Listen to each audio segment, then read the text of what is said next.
think this. we're live. I think it's happening right now. I think it's just yeah. Okay, so this is Amazing. I trust you. I can't see anything I can't see any of what's going on. So I'm yeah. completely in your hands. No, I mean, look, we're doing one that we never announced, right? So I can tell you, I can. Oh, look, there's a bunch of people have joined. All But right, that's so so terrifying. yeah, I can see You all of must behave that. professionally. Okay.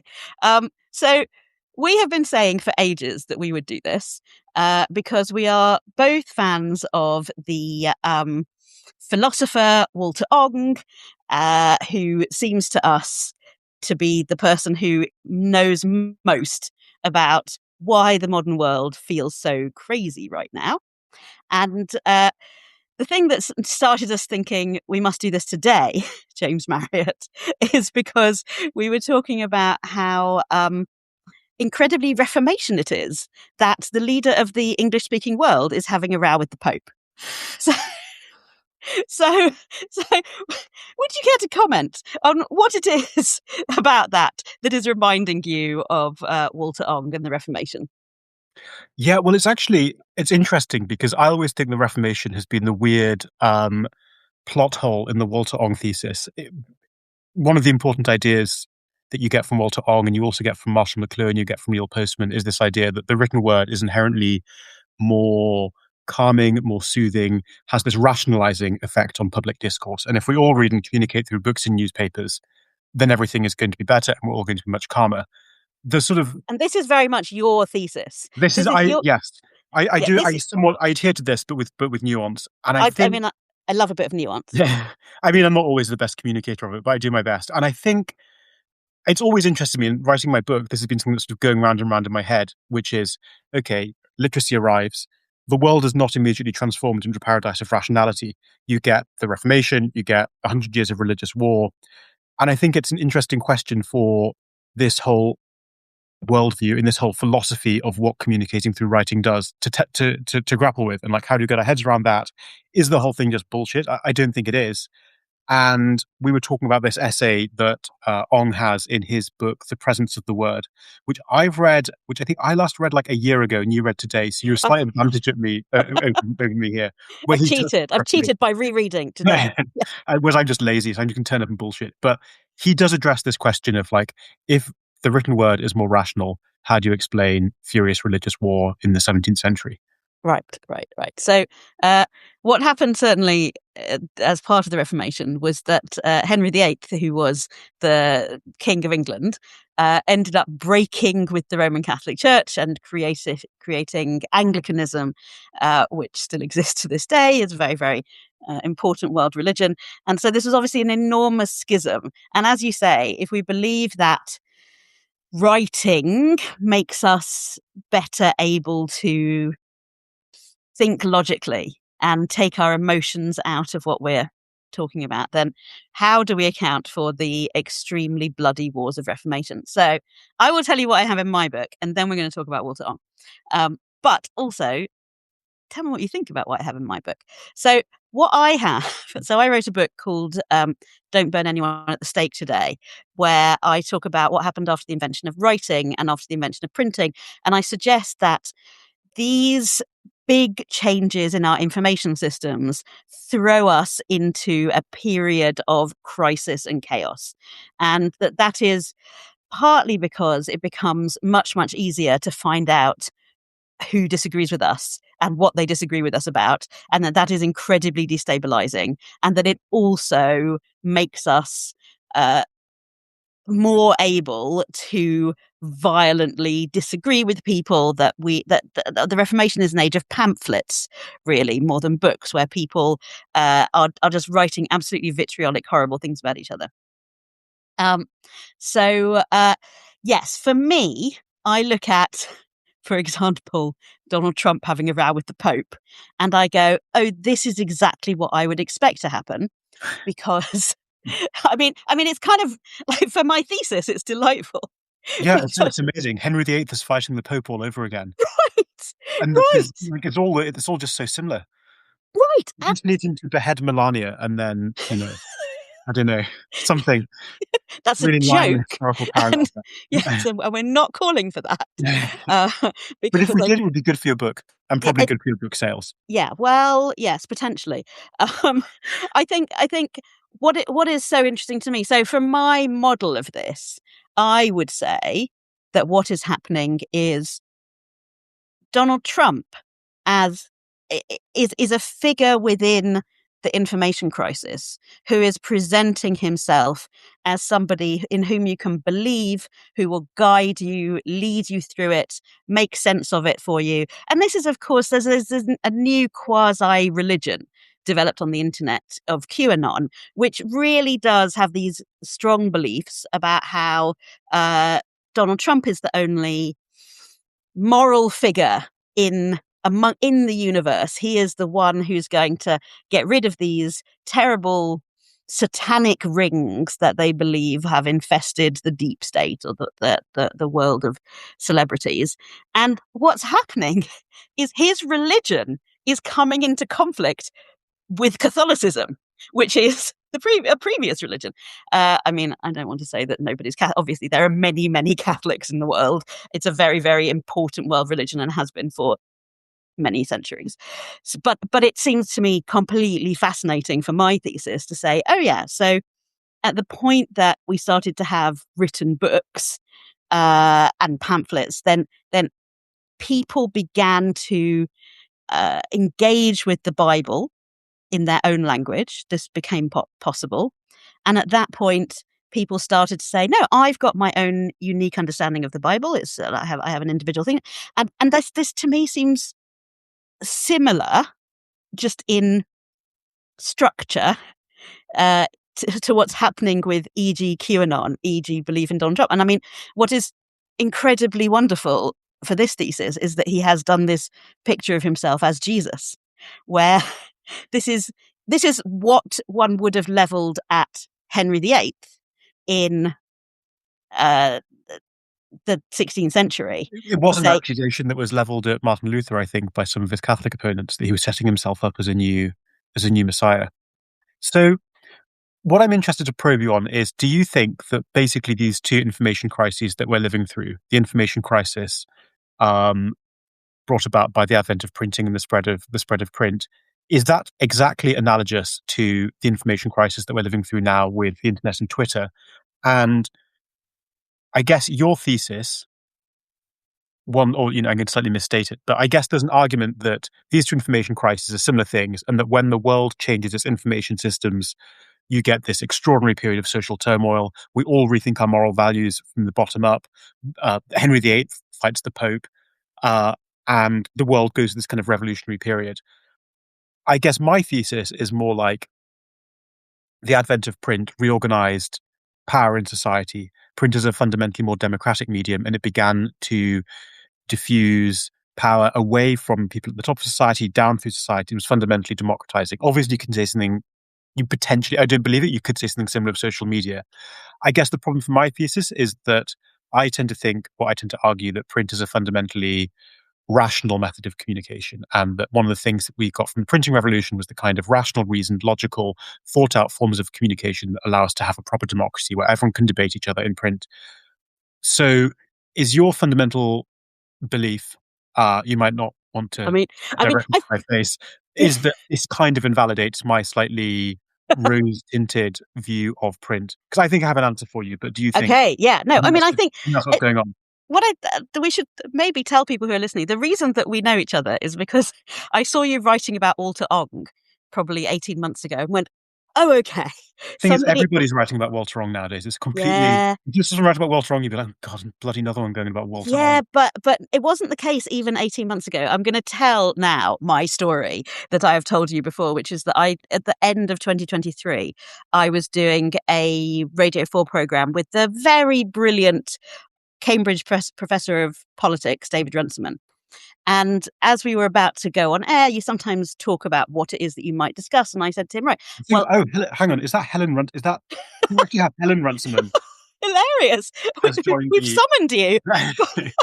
I've summoned you by the mention of say the name of Runciman and they shall appear. So um So I was going on this program with David Runciman. He's an incredibly brilliant man, and his podcasts are fantastic. And I said to him as we were starting the program, I said, as you sort of want to stake out your territory, I said, I really want to talk about Walter Ong, unless you're about to talk about him. And David Runciman said to me, "Oh, who is that?" And I thought, okay. At that point, it was impossible to imagine, I think, that Walter Ong was going to become somebody that everybody would know about.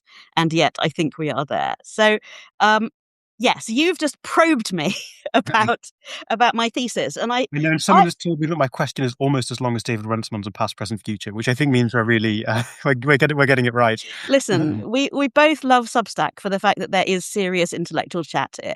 So we are doing some serious intellectual chat. I think it's all good. So I don't know that we need to make our theses cohere, but I think there's something potentially very productive in getting them to talk to each other. And I don't think we completely disagree, actually. I certainly agree that there are irrevocable changes to human thinking after the invention of writing and after the invention of printing, and that these things have created the world in which we live, which is a world that I like better than I would have liked living in ancient Athens, where I would not have had any rights as a woman, or ancient Jerusalem, where similarly. So I certainly feel that there's a quality to writing, so one of the things Walter Ong says is writing separates the words from the speaker. And that means that my words look the same as anybody else's words when they're written on a page. And Walter Ong's thought is this will sort of inevitably eventually lead to my being taken as seriously as a man in my ideas. And so I do feel quite frightened that here we are right now. Look, we're doing the second pivot to video right now, the two of us. And suddenly, no, the world insists again upon seeing my physicality. And that means that I have this sort of queasy sensation that the world will insist again on, no, there are the distinctions between those who we must take seriously and those who we do not take seriously. I think it's such a good point. And one of the things I found most interesting researching my book was a lot of the commentary around the role of print and the rise of the novel in the 18th century, which everything that you say seems to be exactly what people say about the rise of print in the 18th century, because at once upon a time, society was very overtly visually hierarchical. If you walk around the 18th century, it's incredibly obvious who's who, who's a man, who's a woman. Social class was delineated extremely minutely through dress. You could tell the social class someone belonged to because of the hat they were wearing. And everybody was in the world, and you could see exactly who they were from how they appeared in the world, and you could judge them. And the kind of crazy revolutionary thing that print did, it was exactly as you say. It meant that you were no longer looking at people's exteriors.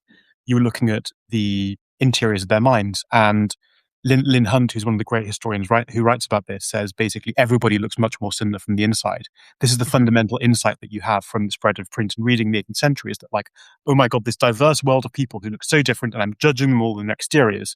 When you get inside their brains, like, they all look quite similar. And these amazing stories about people reading Richardson's Clarissa for the first time, his novel about the young servant girl who has the kind of series of crazy adventures with a man that she eventually married. And is writing throughout.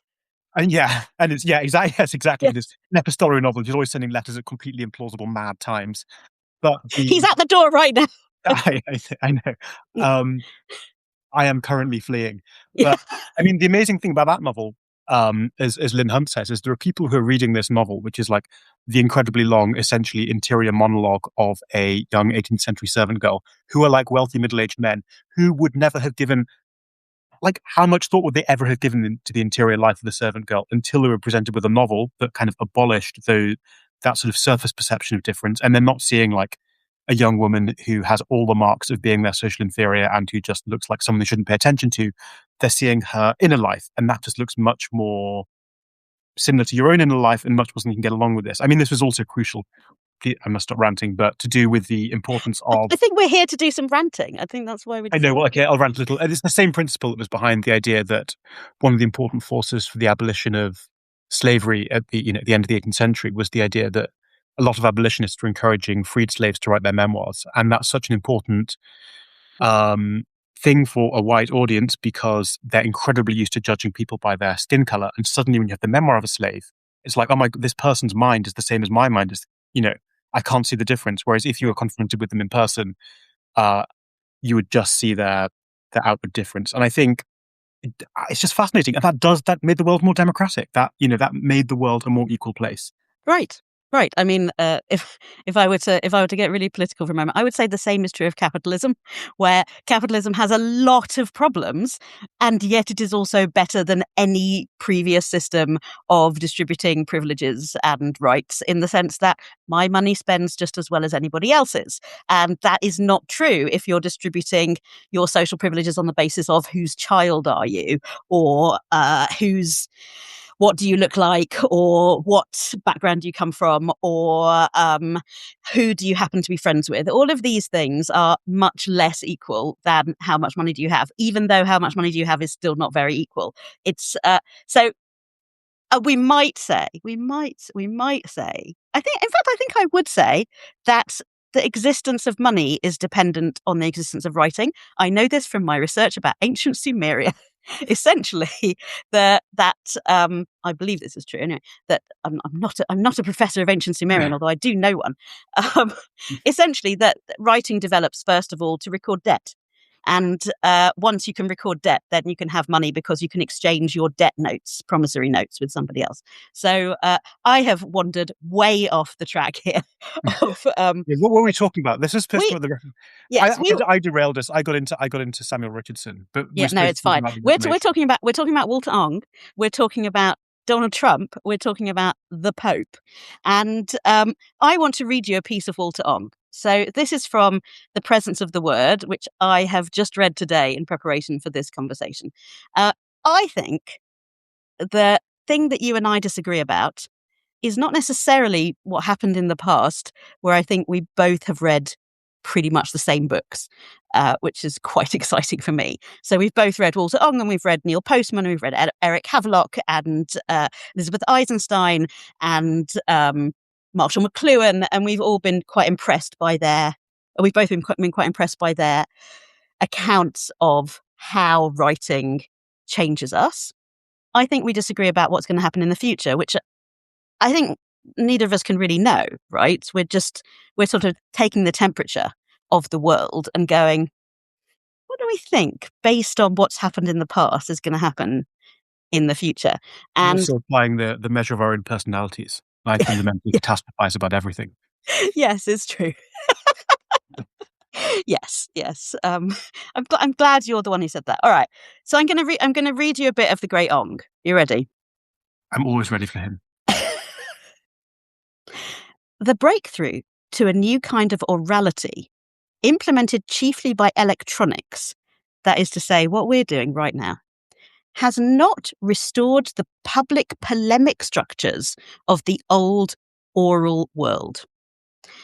So just to break that down slightly, what he's saying is that there used to be, in oral culture, there's very much a polarization.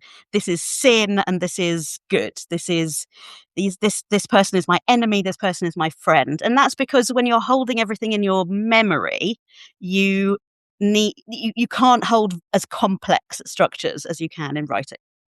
But he's saying, I'll do it again. The breakthrough to a new kind of orality, implemented chiefly by electronics, has not restored the public polemic structures of the old oral world. This may sound strange when we recall the voices of dissent, which seemingly have never been raised so high as in the protests, highly vocal most of them, which have swept the world lately in all technologized countries where repression of free public expression is not the rule.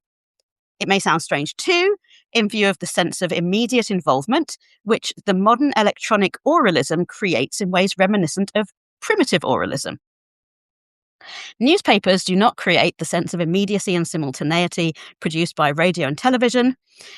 Still, as we have seen, unlike early tribal orality, this present new orality is possible only through heavy reliance on visual constructs, out of which is generated the sound world of a technological milieu. I'm leaving out a couple of sentences here. Beneath the oral mentality today, a visualist, objective, neutral structure remains, no longer in complete control, but there. What other age has known so many protests which have been so calculatingly peaceful? Passive resistance and non-violent civil disobedience, by contrast with the comparable movements of earlier ages, are in typical cases spectacularly restrained.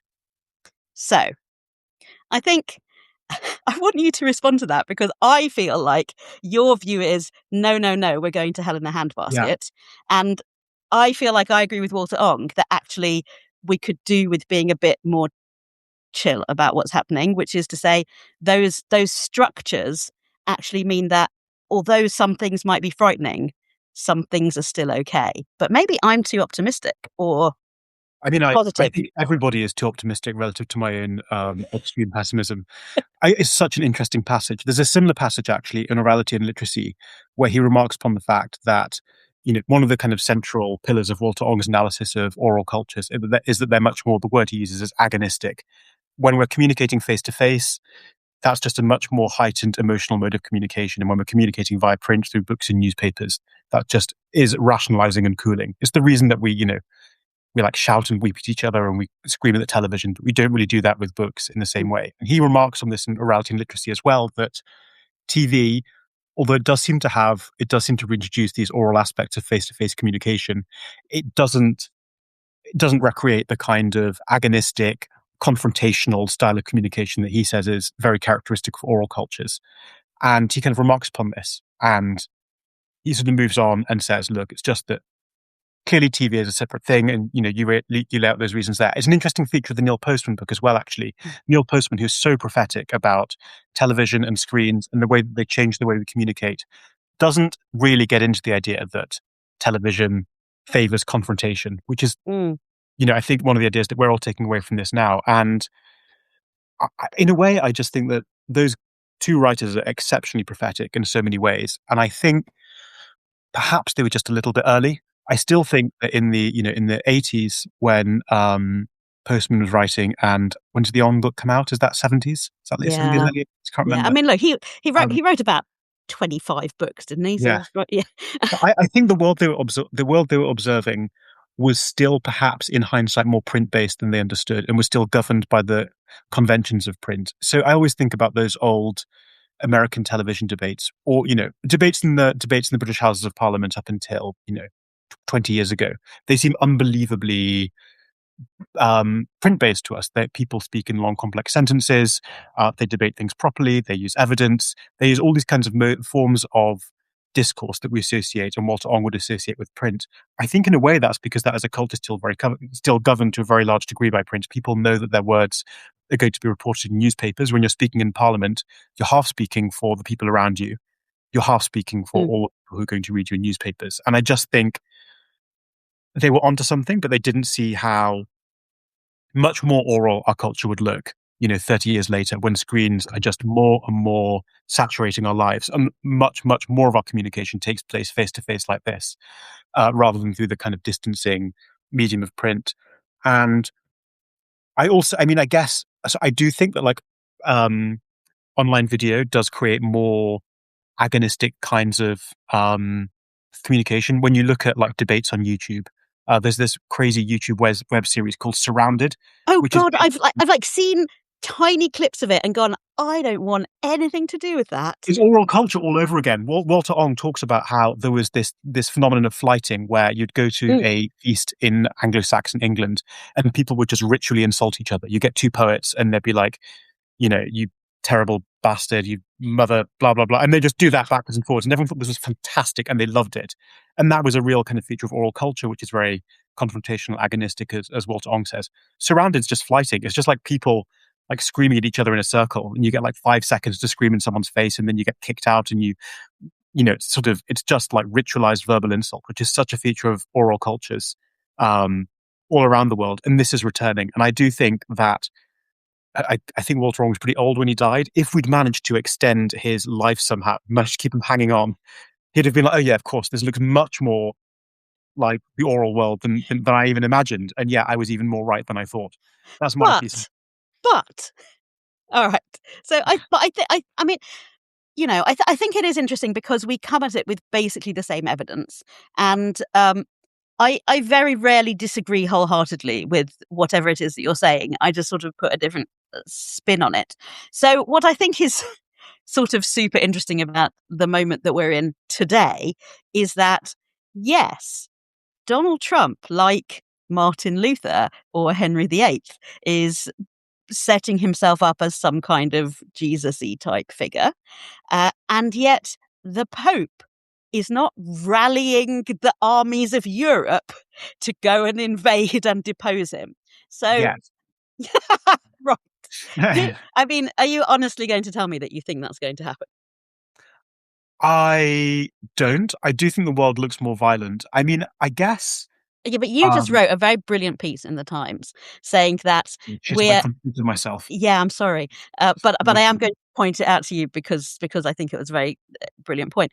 That you've written about how we lived through a real golden age of peace in the 1990s, 2000s, maybe into the 2010s, and our feeling right now of, oh, this is all terrible, is literally just because it's about 5% worse than the absolute golden age, rather than because, I mean, we must understand millions of people died in the wars of Reformation, and the armies of the Pope really did fight the armies of other kings, and it was absolutely terrible. Compared to which the Pope now is calling for peace, and it's being that this sort of agonistic thing is being fought out.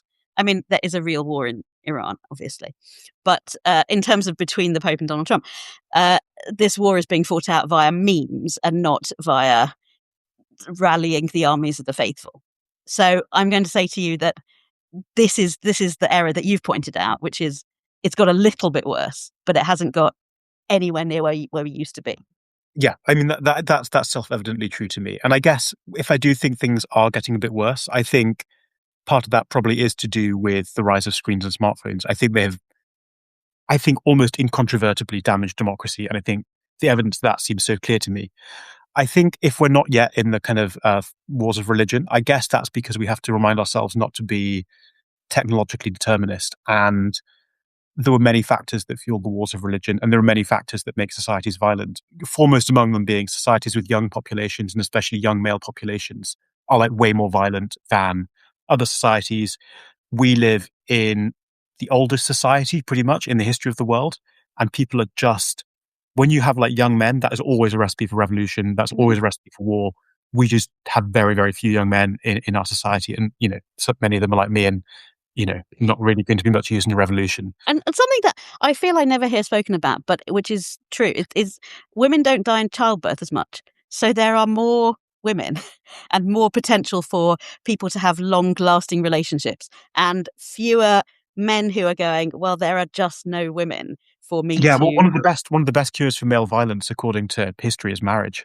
Right, right. And famously, sort of famously polygamous societies where one man monopolizes all the women. You get a kind of angry, violent underclass of disaffected young men, which is disaster. The other point is we just live in this unbelievably rich, comfortable society, and people are, I think, much more wary about going and smashing their lives up over, over ideas when the alternative is sit in my living room, watch Netflix, and just, have a beer and tweet. And also we all have outlets for our rage that are virtual and not real. And I think in some ways, screens do make us angry. In other ways, they kind of soak up that anger. So I guess my argument about the relationship between screens and is that making us more agonistic is not this is going to make us all riot and kill each other. I think it's just this is going to make us all so incredibly angry and furious with each other online. We're just going to lose the capacity to talk about important issues seriously. And I think that's the main problem. I'm not necessarily saying it will lead to violence in the real world. Although, I mean, you think, uptick in political violence in America over the last 20 years, the storming of the Capitol. Yeah. It's giving like ever so teensy weensy vibes of maybe the 30 Years' War. Teensy weensy, but at the same time, in no way really comparable. We are none of us are living right now in the UK or in the US going, there's about to be a war breaking out. Although, like, I don't want to be the Pollyanna here going everything's fine, because everything's clearly not fine. But then there has never been a point in world history where things have been fine. Shall we, for example, talk about why it is that Walter Ong would say that this very paradoxical thing happened, where even though we both agree with Ong that reading and writing makes people more logical and thoughtful, uh, it led to the wars of Reformation, which is in his book here, The Presence of the Word. So you are the one who directed me to this. So do you want to try and recall what you read however long ago it was? Yeah, I mean, this was a year ago, and I remember this problem was really preoccupying me because it seemed like a bit of a plot hole for the literacy makes us all more peaceful and rational thesis, which was like, okay, you pick up a book and you're much more peaceful and rational. The advent of printing, caused the Reformation, the 30 Years' War. What I remember Walter Ong saying, which I find slightly half convincing, and I think is like maybe, he's a genius. I think is maybe 10% of the answer, is that when printing spread in Europe, it's a bit anachronistic or a bit historically blinkered us to look back and think printing arrived in Europe. It's immediately converted everyone to rational thought and reasoned communication. What Walter Ong says in that really interesting essay in The Presence of the Word is that when printing spread in Europe, it didn't immediately convert us to rationality. It just scaled up these more agonistic oral styles of communication. So, if you look at all these early pamphlets that are being printed in the Reformation, they're not like reasoned argument. They're kind of absolutely infuriated, scatological, crazed, flighting style insults, to use that Walter Ong word. And Great word. it's a brilliant word. I notice it flighting everywhere. We should stop flighting soon. Yes, FLITING, which I had.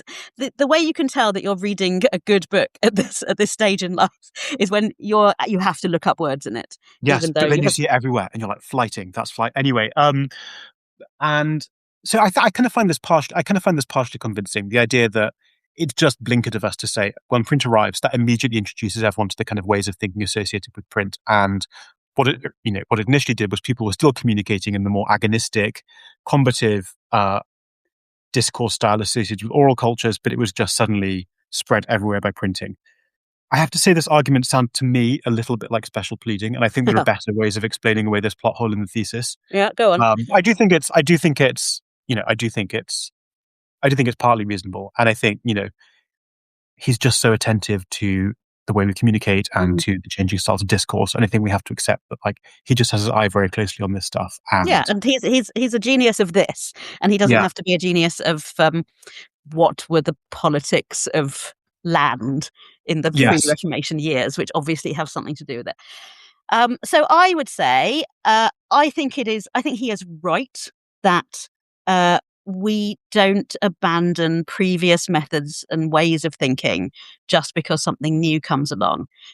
In fact, you and I have talked about this, that it's very hard to outlive your generation, which is to say, the way that you are brought up has a lifelong effect. So there's a sort of drag on how quickly human beings can change, because we're living in a world right now where there are people in positions of authority who grew up in the 1950s or 1940s even, and therefore that, and by drag, I'm not saying that's bad. That's how human culture works. Things don't change in an instant when there's some new idea. This is also my big argument against the concept of the Gutenberg parenthesis. So, the Gutenberg parenthesis is a really good book where I fundamentally disagree with the argument. In that, I look at all of the evidence which it puts together about how the world is changed by literacy and the various different. It's brilliant, but what it says is, the print revolution was a blip in human history, and we are now coming to the end of that parenthesis. So Gutenberg invents the printing press. Then we have some centuries of print culture, and now the parentheses are closing, and we are going back to oral culture. And this just seems to me to fundamentally misunderstand how human culture works, which is nothing disappears. I think it is well, some things do disappear, obviously. You can destroy whole cultures, but it's it's a misunderstanding to think that something will just disappear because a new thing has come along. Yeah, and I it's mean, certainly completely mad to say that writing is going to disappear. We're not going to de-invent writing. We're not going to de-invent. I mean, no. we'll And maybe print fewer books, but we're not going to de-invent the printed book. right. And And here we capture are, the you and internet I. still covered in, essentially printed text, albeit Yes. virtually. Yes. And here we are, you and I, talking about ideas, and we're talking about things that we have read. And even though we're talking about it orally, we have it's not a big secret that we have texted each other before this and gone, okay, roughly what do we want to talk about? And we've veered off from it a few times already. But that is print culture in oral culture. Yeah. So we are not going to make it's do you know that I have a memory of having learned when I learned to read when I was 3.5, and realizing that I could not then stop myself reading. That suddenly, if there was a word on a sign as a child, there was a point where I had to spell it out, and then there was a point where that was just gone, and now the words enter my brain without my having any consciously decided that was going to happen. And the idea that any of us who have learned to read would be able to make ourselves go back to being oral people, I think is just nonsense. Yeah. I mean, I think Walter Ong would say this. One of the points that he really hammers home in orality and literacy is you are reading a book. You cannot conceive of what it's like in an oral culture. You Yeah. cannot think your way out of the society that you live in, which is structured by print. And I mean, he does a great job of trying to show us in orality and literacy, and he's so good at finding the fundamental ways that a society that can only communicate orally is just so unimaginably different in every respect, in the way, in its relationships, in its philosophy, and the kinds of ideas it can have. But yeah, I think it's fundamentally wrong to say that we're like returning to an oral culture. That's nuts. I think it is fascinating and instructive that what we know about oral cultures and what Walter Ong brilliantly, observantly understood about oral cultures, I think genuinely can inform our understanding of what the world looks like now. I think all his ideas and intuitions about the way that face-to-face communication as opposed to written communication is more emotional, is more confrontational, that seems like a really good way of helping understand what's happening in the world now. There are also places in which it like doesn't apply at all, and there are places in which it kind of paradoxically shouldn't apply, but somehow does apply. There's a great point that was made by the writer Catherine D in an essay talking about the kind of weird equivalent situation that's connected by the fact that in an oral culture, one of Walter Ong's fundamental points about oral culture is that like if you don't remember anything, it's just forgotten. So Right. everything you to preserve anything in your mind, you have to think memorable thoughts. Mhm. And oral cultures favor these like very vivid, memorable stories and very vivid characters, cyclopses, dragons, heroes, because that's the stuff that sticks in your mind, and you can't write down subtle literary characters. It's kind of thing that you just lose in your mind. And she makes the great point, which is that we live in a society that remembers everything. Everything is stored. No society is remembered more than us. But we still seem to have this very oral culture yearning Mm. towards these vivid, heavy characters. And the point that she makes is that in an oral society, you're trying to save stuff from like utter oblivion and forgetting. So you have like the Cyclops and you have the memorable dragon and you live in this world of big, vivid characters. In our society, in which everything is preserved, you're trying to save stuff from just sinking back into the great, Mm. undifferentiated swamp of the Yeah. huge archive in which we all live. And that paradoxically has a similar effect. Donald Trump has to be incredibly memorable and has to stand out because there are fucking a billion people on the internet and we're all pretty boring. And like, if you want to stand out in a society that has recorded everyone's personality, you have to be a vivid character in a way that kind of is similar to the way that you have to be a vivid character in an oral culture In because, Homer. yeah, Yeah. otherwise you're just forgotten, like Mm. most people are forgotten. I have two things I want to say about that. Um, I mean, as ever, I think we agree on basically everything. Um, I think number one is that obviously we all were oral culture when we were born. um, Or we were we? Because we lived in a society that was already structured. Oh, I see what you're saying. Yes, yes, I think that is true. But we all go through a phase of not being able to read and write. All human beings do. And that the brains that we have taught them to be literate, but there will always be things in us which respond to oral culture phenomena. I mean, I just want to do my little kind of oral cultures can be great. And in many ways, my feeling about the Gutenberg parenthesis is if only we were returning to oral culture, because oral cultures can do these incredible things like memorize enormously long pieces We of would be singing text. Homeric epics to each other now. It would be Right. fantastic. Right. I mean, I grew up in a little bit more of an oral culture than many people because I grew up an Orthodox Jew, and that is a culture that has worked very hard to preserve certain aspects of orality. For example, the idea that you're not supposed to study the Talmud just as one person. You're supposed to have somebody to discuss it with, and that in-person discussion is what makes it come alive. Um, so I don't want us to be going, oh, oral culture terrible and literary culture marvelous. Um, but we do all come from that, and so therefore we will be susceptible to it. We that will always have been the case, and I don't think there has been a point in human history where everybody was terribly interested in reading philosophy and nobody was interested in stories about heroes and monsters. That is something that we all really like, or a lot of people really like. Um, and then, secondly, I think that what you're talking about a little bit there is what I would call an information crisis problem, which is to say, right now, there is so much bloody information, and we cannot differentiate between what is true and important and what is unimportant and meaningless and false, or at least it is very difficult often to do that.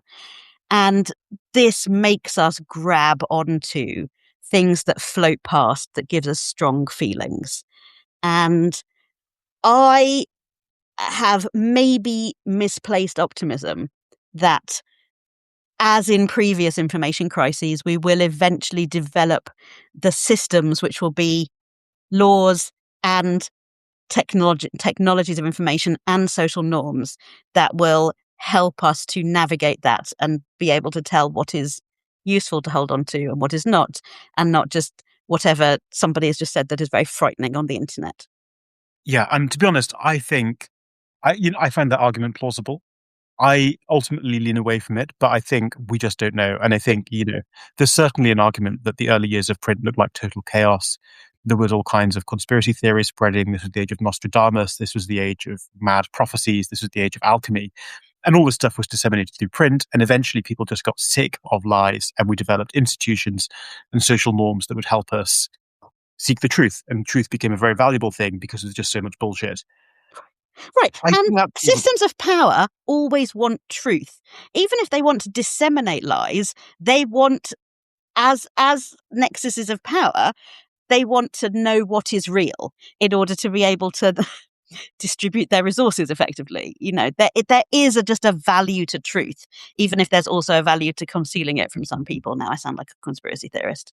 I mean, and I think that's totally true. I guess where I depart from that is that I think um, I do really buy everything that Walter Ong and Neil Postman and Marshall McLuhan, or I do buy everything. I buy a lot of what they say about oral communication, and I think although the advent of print clearly rearranged the way that power is distributed in society, it was a democratizing force, and you're never going to introduce a democratizing force into a highly hierarchical society without causing like a lot of bloodshed and a lot of war. A society reorganizes itself, and we have, pretty terrible 200 years after the invention of the printing press, the society that had emerged out the end of the spread of nearing mass literacy in the 19th century was unbelievably more democratic and unbelievably more equal than the society that had Mm. gone into that enormous long historical experiment. And I think that, that democratizing process was a difficult one.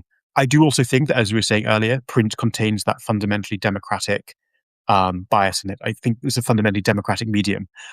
What I fear now is that I think we're going through a similar process, and I think the way that power is distributed in our society is changing. And I think, my feeling is we're kind of basically we're going through the tunnel backwards. We're going through this reverse process. And as literacy fades, knowledge is becoming more and more the property of a minority elite as it was in the past. And it feels chaotic because power is being rearranged in our society. I just think we're not necessarily going to come back out the other end in um, a democratic world. We had this sort of hierarchical, autocratic world of early modern Europe that was ruled by kings and princes and bishops and dukes, and that was destroyed by print. Then we got the world of liberal democracy. Thank God, an amazing world. I think that world is now being destroyed by another communications medium. I think democracy and liberalism are basically phenomena of print culture. I think as print culture fades, we're going to get something new, which is created by phones. I think all the signs we're seeing so far say that's not going to be democracy. It's going to be something different. It might not be autocracy as we knew it in the 18th century. One plausible candidate is this phenomenon of personalism. Basically the leader is celebrity. Every single modern autocrat, who's been elected, who's then gone on to overturn their democracy, is basically a political celebrity. People like Bukele in El Salvador with his selfies and his, Instagram account with his beautiful family. Donald Trump is a celebrity.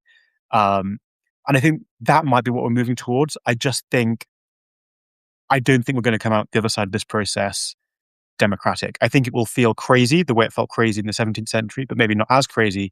I just think the outcome won't be democracy. I mean, I want to tell you that you're completely wrong and that I can prove it, but I can't. My my instinct is that there are many different things happening at once. And this is something that, I want us to do a regular, let's talk about Walter Ong session. What can Walter Ong tell us about this week's news? Right, exactly. What can Walter Ong tell us about Iran? There will be something. There will be something. There will be something. And I feel this would be a massive public service, actually.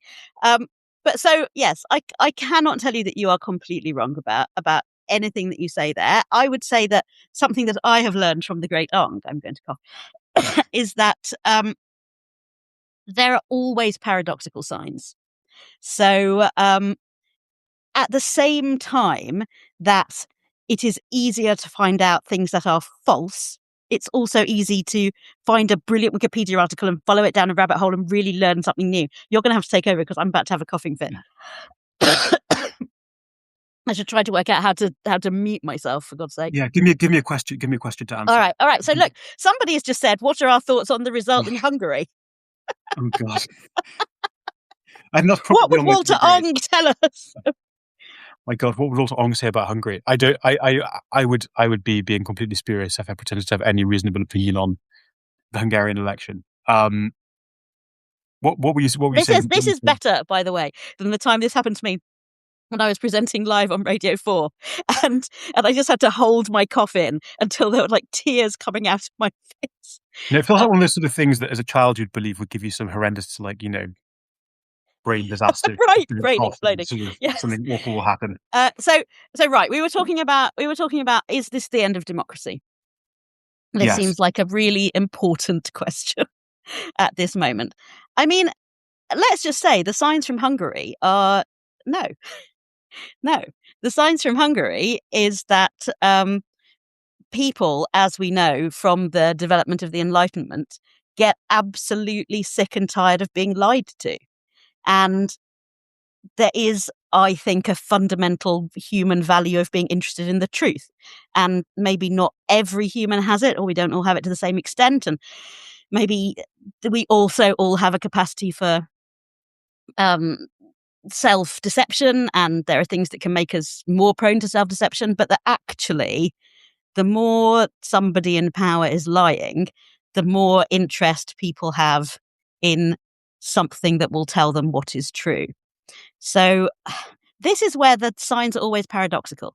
You can, and it's really interesting when you go and look at what I call information crises, you go, oh right, they somehow make people both more self-involved and more interested in finding out about what's going on in the world. But both of those things become much, much more intense. The one that worries me in terms of democracy, because I think we are both worried about democracy, actually. The one that worries me is less this is going to create these oligarchs. I mean, the thing I always say to you about this is, come on, James. Hitler. Hitler managed to do all of the populism without even having one Twitter account and Have a having Hitler done. answer. Do your Hitler answer. Because it is a good point. I mean, I guess part of, my answer to all of this is that technology is really important, print is really important, literacy is really important. It's not the only thing in society, and it's probably not the most important thing in society. I think, I do think print makes us more rational. I do think if we communicate through books and newspapers, a little bit more rational.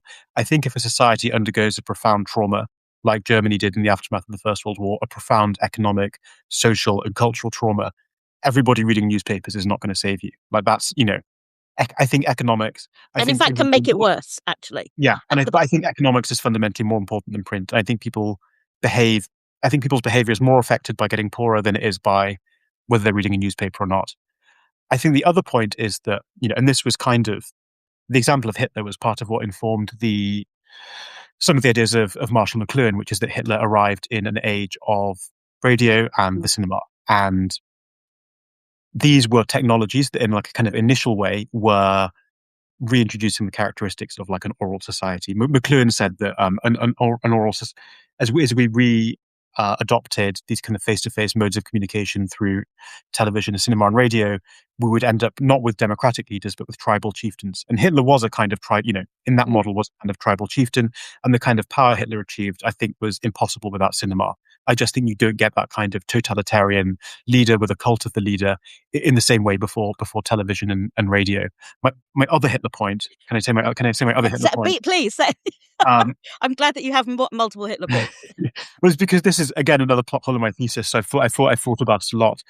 Is that I've actually already made this point to you before, but I'll bore you with it briefly again. Is that I think Nazi ideology played much better on the screen than it did in the pages of a book. If you think of the two major ways that Nazi ideology were communicated, one of those ways was through Hitler's memoir Mein Kampf, widely agreed to be an utterly bloody, unreadable book. You have all these amazing testimonies from senior Nazis saying, I really do want to suck up to Hitler, but his book is awful. It's completely unreadable. It doesn't make any sense. It's rambling all over the place. He's just ranting away. And the ideology of Nazism, I think, transferred very poorly to the printed page because, I think everything we agree with Walter Ong about, the printed page favors rationality, it favors reasoned discourse, it favors slowing down and explaining yourself properly. You can't really explain Nazism logically. It's a fundamentally emotional spasm of an ideological movement. To me, Nazism played much better on the cinema screen. And I think the greatest argument for Nazism ever made were those Leni Riefenstahl films, The Triumph of the Will. Hitler's book, universally agreed to be unreadable as an expression of Nazism. Leni Riefenstahl's films, still studied in universities as masterpieces of cinema. Nazi ideology was just able to be metabolized much more effectively onto the screen than onto the book. And I think that is that's the other thing I'd put in there. Yeah, I mean, I think, something that I very much agree on is the more mass our media becomes, the easier and quicker it is for truly terrible ideas to be widely disseminated and widely believed. So I think that's unarguable with. It is also the case that it makes it easier for truthful, interesting, good ideas to be widely disseminated and widely believed. And there are a lot of questions about what makes one more possible and more probable than the other. I am going to tell you what I am concerned about regarding the end of democracy, and you are not going to give me any comfort at all, I imagine. We've got a pessimistic take. There's always one more reason for pessimism with me. Things could always be worse. Yeah. So my concern is something that in my book I talk about, the box pew problem, which is at the point that people begin to have printed books, and they begin to be quite easy to buy, relatively cheap. Suddenly people start to conceive of prayer as something that you do in conjunction with a text rather than in conjunction with the culture, the community around you. So you can see it in the fabric of English churches that wealthy people start to build box pews where they are boxed in so that they cannot see or be seen by the congregation around them in order to concentrate on what they then believe to be the right way to pray, which is alone with the text. And I look at that and I look at everybody with their own TikTok on their phone. And the thing that really worries me is less people will believe mad ideas, although that does worry me, but more that we are going to lose consensus reality. And I see that happening already, that all of our technologies are leading us more and more to solipsism, to I have my version of ChatGPT and it tells me what is the truth, and I am losing the sense that my truth and what is interesting to me has to in any way agree with what other people think is truthful or important. And that really is the end of democracy, because at that point, how can you possibly have anything to vote on regarding a politician? Because there are no communal issues. So are you going to tell me that I'm right and I should be worried? Yeah, I share all your pessimism. I think it's At last, you found something about which I'm pessimistic. I think it's such a good point. It reminds me of the point made by Benedict Anderson in his famous book Imagined Communities about the rise of nationalism. And his thesis, roughly explained and bastardized, is that a sense of national identity is another phenomenon of print culture. Before print, everybody lived locally and they spoke their local dialects, and they were mutually unintelligible. If you were a Tuscan Italian, you'd have a hard time talking to a Sicilian. What newspapers did was they standardized language. They were disseminated over a nation. So everybody who spoke Italian shared this imagined community, and you get the birth of nationalism and you get the nation state. All these people, through print, imagine themselves to belong to the same community. And that's a phenomenon of books and newspapers, and it happens in Germany, and it happens in Italy, and it happens all over Europe. And I think that thesis is pretty broadly accepted. I think Benedict Anderson was basically right about that. I think there's an argument that one of the many bad things that smartphones and screens are doing is that they're kind of destroying those imagined communities. And I actually think you can see it in politics in front of our eyes now. I mean, I think it's happening on both sides of the political spectrum. I think both the, madder elements of the left and the madder elements of the right are increasingly belonging to a world that has little to do with like the concerns of the nation they inhabit, and is more to do with like international ideology. The example that everybody was going on about the left, and 10 years ago was preoccupied by issues in American campuses. American ideas were sort of flooding into the British left, and everyone on the British left as if they lived in America. The same thing is now happening on the right. Nigel Farage is giving these speeches about Christianity, the kind of thing that would go down well in like middle America seem completely nuts to be doing in Britain. But I think that is because one of the phenomena of the decline of print is the death of the imagined community, and people are inhabiting, as you say, these more like fragmented communities which cross national boundaries and, just make they just put people, they're thinking about different concerns as opposed to the concerns that unify the nation. And it seems kind of obvious to me that that's one of the things that's happening. I think that could be, that's something we haven't really talked about. That could be a potentially really big force in our culture if we're just not inhabiting the same imagined community. I think that's incredibly. I think it's incredibly significant. We're nearly at an hour, so we're going to have to stop soon. Yes, but I feel like I really should go to bed. My girlfriend's you can't start live for right. the We've entire night. We've started a number of hairs now, which we need to try and track down, which I knew would happen, because there's a lot to say about this. So somebody has asked, is there any way we can listen to this later? And I imagine we'll both put it on our somewhere on our Substack so that it's surely there must be. Yeah, there must be. Yeah. As we were saying, in one of the characteristics of our post-literate culture is everything is preserved. Right. So this is the thing. I think we are in a post-literate culture rather than in an oral culture. I think that's and the fact is, people can listen to this in the future. So before we finish, I'm going to recommend a piece of Walter Ong. And would you like to recommend a piece of Walter Ong? Since we both think that he is amazing. There is an essay of 18 pages that you can find a PDF of just by Googling. It is called Writing is a Technology That Restructures Thought. And I will put a link to it on my Substack. The start of it is, literacy is imperious. It tends to arrogate to itself supreme power by taking itself as normative for human expression and human thought. It's just a great couple of sentences. It must have been so great being Walter Ong, and just every sentence you wrote was a banger. I'd love to know what that was like. I mean, it is annoying that we cannot end this like long conversation by going, and now a brief conversation with Walter Ong, Well, when because we resurrect him via AI, then that would be wonderful. Not oh, everybody about AI. God forbid. Is there something you would like to recommend to people that they could read from Walter Ong that might help them to start to understand the world? Oh my God. No, I don't have a particular essay at the top of my head. I mean, the thing No, I'd don't worry. always say is that book, Orality and Literacy, very Yeah, short, very readable. Like, as we've been saying, incredibly dense. Every sentence is a banger, which could be yeah. elucidated for hours by the kind of acolytes of Walter Ong, of whom we rank. It's kind of, I mean, it's definitely around a lot. And I have this slight anxiety that this thing is going to happen where everyone's like, oh God, Walter Ong, heard that name, seen him in a billion Substack posts. He's fucking great. I He think is great. let's He not is stop fucking listening to great. him because everyone's suddenly talking about him now. That would be Yeah. my, I my think, by the way, that we only think that everyone's talking about him because we're both obsessed with him, and that actually, for almost everyone, he is a brand new name. yes, And that's probably true.